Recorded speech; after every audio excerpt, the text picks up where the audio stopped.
రాజేంద్ర ప్రసాద్ రాసిన కథకు జూనియర్ ఎన్టీఆర్ హీరోగా ఉంటాడని ఇవన్నీ కూడా జరిగాయి. సో ఇవన్నీ వన్ బై వన్ విఫలమైన తర్వాత ఇప్పుడు వాడు పవన్ కళ్యాణ్ మీద ఉపయోగించుకుందామని అనుకుంటుండొచ్చు.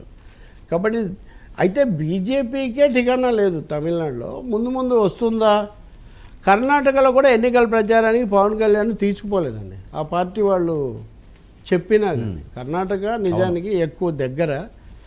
మరి సౌత్ ఇండియాలో పవన్ కనుక ఈ కార్డు తీసుకుంటే సౌత్ ఇండియాలో అయితే ఇది పనిచేయదు అంతవరకు ఖచ్చితంగా. ఆయన అభిమానించే వాళ్ళు కూడా సామాజిక కోణంలో అభిమానిస్తున్నారు. ఎంతసేపు పై ఆకులైనా మాకు రావట్లేదు అని సనాతనత్వం తీసుకొని వచ్చి ఇంకా చాలా దీన్ని ఇంకా పెంచుతాము, ఈ అసమానతలు ఇంకా పెంచుతామంటే బహుశా అభిమానులు కూడా ఒప్పుకునే పరిస్థితి ఏమీ ఉండదు. సో తమిళనాడుకి పోనీ క్యాంపెయిన్కి వెళ్ళే అవకాశం ఉంటుందండి? నేను చెప్తున్నా అదే. అంటే కర్ణాటకలో వాళ్ళు తెలంగాణలో అయినా వస్తుందో తెలీదు. తెలంగాణలో పవన్ కళ్యాణ్ వచ్చిన మరుక్షణం అంతకుముందు ఆయన చేసిన ప్రకటనలు అవి ఇవి తీసుకొచ్చే అవకాశం ఉంది. 1-2 సార్లు బండి సంజయ్ లాంటి వాళ్ళు మాకేం లేదు, మాకేం ఉండదని చెప్పున్నారు. నేను చెప్తుంది వాస్తవం, జరిగింది చెప్తున్నా. రేపు పొద్దున మార్చుకొని ఇప్పుడు ఉదాహరణకు తెలంగాణలో చంద్రబాబు నాయుడు తీగల కృష్ణారెడ్డిని చేర్చుకున్నాడు, మల్లారెడ్డిని చేర్చుకుంటున్నాడు. కాబట్టి మళ్ళీ తెలుగుదేశం ఇక్కడ పునఃప్రవేశం, పునర్విజృంభణ, పునర్వైభవం ఇవన్నీ అంటున్నారు కదా. మరి అలా జరిగినప్పుడు తెలంగాణలో ఎన్డీఏని మళ్ళీ ఏమైనా తీసుకొస్తారా? తీసుకొస్తే పవన్ కళ్యాణ్ కొంత ప్రచారానికి దానికి ఉపయోగపడవచ్చు. కానీ ఏం చేసినా అది ఒక సెక్యులర్ అండ్ డెమోక్రాటిక్ ప్రజాస్వామిక కోణంలో జరగాల్సిందే. కానీ ఈ సనాతనమైనటువంటి విజృంభణను మటుకు ఈ రాష్ట్రాలు అంతగా ఆమోదించవు. డిఎంకే వాళ్ళు తీవ్రంగానే మాట్లాడుతున్నారు. తమిళనాడులో పవన్ వర్సెస్ ఉదయనిధి స్టాలిన్ అన్నది చెప్పాడు ఆయన, ఎవరు ప్రకాష్ రాజు. ఒక ఆయనేమో సమాన ధర్మం అంటుంటే ఇంకొక ఆయన సనాతన ధర్మం అంటున్నాడు. ఇద్దరు ఉప ముఖ్యమంత్రులు అన్నారు. ఇవన్నీ ఏమో కానీ మీరు చూసారా ఈరోజు ఒక వార్త? ఇంకేదైనా లోకేష్కి కూడా ప్రమోషన్ ఇవ్వాల్సిందే అని తెలుగుదేశం వాళ్ళు అంటున్నారు. ఓకే, 3 దక్షిణాది రాష్ట్రాల్లో వారసులే ఉప ముఖ్యమంత్రులుగా ఉంటే ఇక్కడ ఒక లోకేష్ బాబు మటుకు అన్నీ ఆయనే చేస్తున్నాడు. ఆయన రెడ్ బుక్ ప్రకారమే అంతా జరుగుతుంది. కానీ ఆయన మటుకు ఉప ముఖ్యమంత్రి పదవి లేకపోవటం మరి ఇక్కడ ఎక్కడ ఖాళీ ఉంది సార్? ఉప ముఖ్యమంత్రి ఖాళీ లేదుగా. ఏది ఖాళీ అంటే ఇంకొక అదే అదే అదే చర్చ అదే. కాబట్టి కనీసం ముందు వర్కింగ్ ప్రెసిడెంట్ అన్న చేద్దాం. కేటీఆర్ను చేసినట్టుగా ముందు వర్కింగ్ ప్రెసిడెంట్ చేస్తే అంటే ఆయన స్టేటస్ పెంచాలి.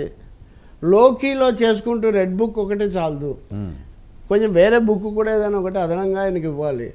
లేకపోతే ఫోకస్ పవన్ కళ్యాణ్, మొత్తం పవన్ కళ్యాణ్ మీద ఫోకస్, ప్రొఫైల్ అంతా అట్లా అయిపోతుంటే లోకేష్కు అంటే మీరు అన్నదానికి నేను రివర్స్లో చెప్తున్నా.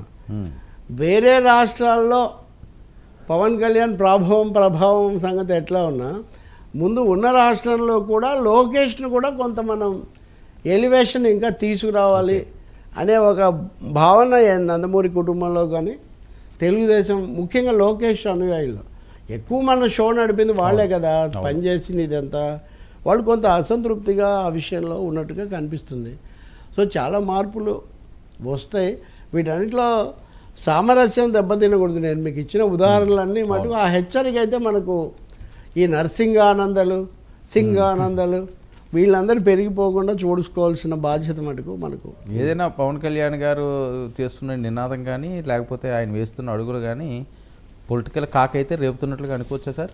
సౌత్లో కాక రేపుతున్నాయి, అదే కదా. కాక ఫర్ రాంగ్ రీజన్సా రైట్ రీజన్సా అన్నదే ఇక్కడ చాలా ముఖ్యం. ఇప్పుడు విశాఖ ఉక్కు కార్మికులను కలుసుకున్నాడు, చాలా సంతోషం కదా.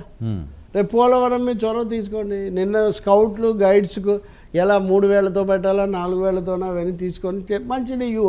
యువతను ఉత్సాహపరచండి, దాంట్లో పెద్ద ఇబ్బంది ఉంది.